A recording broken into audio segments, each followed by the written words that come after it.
ordinary way in which he lived through her is still here. So there is a peace, an anointing of peace and joy in this place, and it has been preserved, very, very similar to how when she lived here.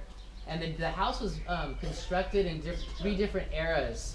The original part is this part, and the next room over, as we're going to see, is the room where she was with her sister and her friend, and the window is marked where she jumped out of. And it wasn't that high, but she jumped out in such a way where she fell on her tailbone, and it was a gradual suffering that she was paralyzed over time. And as Caroline brought to my attention and reminded me, after she escaped, the three men came from the bottom.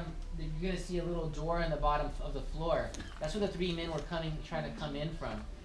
When she jumped out, she saved herself, but she came immediately back up to try and to rescue her sisters and to ward off and to draw attention to what was happening and to the danger, so that way they would leave.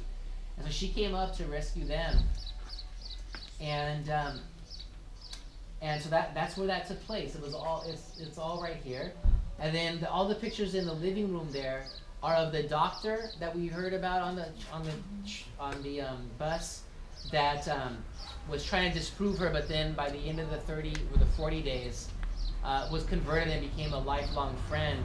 And all of his family, his I think 13 children, became devoted to her. So the pictures on the wall are of the doctor and her family, and the youngest child, who's still alive, the doctor's youngest child, recently came back. I was very moved to see that it's all preserved, just as when she lived here.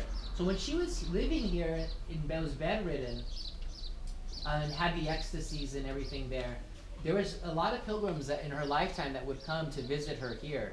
So this was a holy place, a pilgrimage site, even during her lifetime. And so they would come to seek her prayers and her counsel. And it all took place here in this bedroom. And then as you move through, the kitchen is all intact as when the family lived here.